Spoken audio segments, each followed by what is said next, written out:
Ei pessoal, e aí, como é que vocês estão? Estamos aqui para falar um pouquinho com vocês sobre como fazer passagem de plantão. A gente vê isso no nosso dia a dia, tem muitos colegas que ainda se confundem no momento da passagem de plantão, ainda tem dificuldades de fazer essa passagem para o colega, e a gente está aqui para falar como que a gente acha que seja a melhor forma de fazer essa passagem para que o seu colega entenda o que esteja acontecendo com o seu paciente e não fique nada pendente, não fique nada falho no cuidado do paciente. Então a gente vai falar sobre como a gente acredita que seja a melhor forma de fazer essa passagem, mas não existe fórmula mágica, tá? Acaba que cada um tem o seu próprio jeito, mas a gente vai falar do que a gente acredita. Bom, então inicialmente a gente começa com a identificação do paciente, nome, idade e principais comorbidades. E aí a gente vai seguir com o motivo de internação desse paciente inicialmente. O que levou ele a internar no nosso serviço? Foi por uma pneumonia, foi por um TCE. E aí vamos lembrar que existem pacientes que ficam internados por muito tempo. E aí a gente precisa saber o que a gente está tratando naquele momento. E aí se tem pacientes, por exemplo, internados durante 30 dias, a gente pode dizer e deve dizer o que levou inicialmente ele a internar, mas não delongar-se em todas as intercorrências que aconteceram nesses 30 dias. Às vezes é muita coisa que aconteceu e você não vai conseguir passar isso tudo à beira-leito para o seu colega, e às vezes você pode se perder nesse meio do caminho.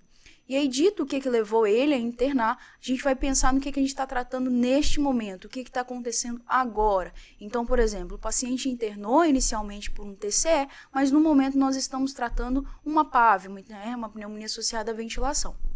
E aí nós vamos focar no que está acontecendo naquele momento. E aí o seu colega ele precisa entender em que fase do tratamento está aquele paciente. Então, por exemplo, foi um choque séptico de foco pulmonar e nós estamos na fase de ressuscitação, ele precisa saber, ou já está na fase de ressuscitação. Isso tudo faz muita diferença em como o seu colega vai ver o paciente. Você já está com ele ali há algum tempo, talvez você vai saber muito melhor explicar para ele em que momento que está esse tratamento. E aí, seguido disso, a gente vai falar sobre o exame físico, né? E aí, dentro de exame físico, a gente vai falar, inclusive, de droga vasoativa, de sedação, o que ele está usando, de antibiótico, quanto tempo de antibiótico.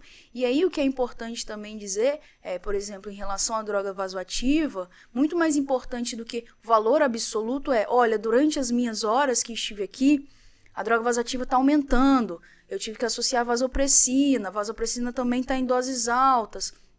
A tendência se é de subida dessas drogas ou é de queda? Não, eu estou conseguindo desmamar. E aí entra parâmetros ventilatórios também. E aí junto a gente pode falar, olha, esses parâmetros ventilatórios estão em piora, eu estou tendo que aumentar pressões. E aí até a mecânica ventilatória daquele paciente, se assim ele precisar, né? E aí, dito isso, se você fez um ultrassom também à beira-leito, também vale a pena passar para o seu colega, até porque o ultrassom beira-leito ele pode mudar durante o dia e durante o plantão, ele pode ser diferente do que o seu colega vai ver no próximo plantão. E aí a gente segue com os exames laboratoriais. De exames laboratoriais a gente segue o mesmo raciocínio de tendências. Olha, a creatinina está em ascensão, a creatinina está em queda, ou então o PCR está subindo, a leucocitose também está piorando. Tendências, né, para o seu colega entender se esse paciente está em melhora, ele está em piora, o que está acontecendo exatamente com ele.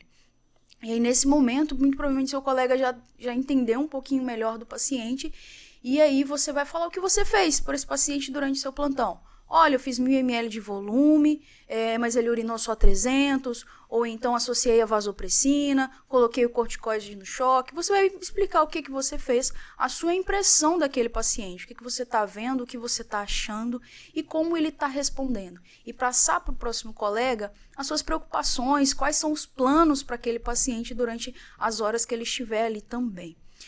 Então a gente vê aqui que, na verdade, o que a gente precisa passar são mais do que valores absolutos, o valor exato do sódio, o valor exato do potássio. Talvez isso não... O seu colega vai checar isso depois. Os dispositivos, os principais dispositivos, também o seu colega vai checar isso depois. Mas é entender o que está acontecendo daquele paciente naquelas últimas horas e o que você que passou aquelas últimas horas está entendendo do processo de doença daquele paciente para que o seu colega possa dar continuidade ao cuidado. Tá bom? Muito obrigada, galera. Até a próxima.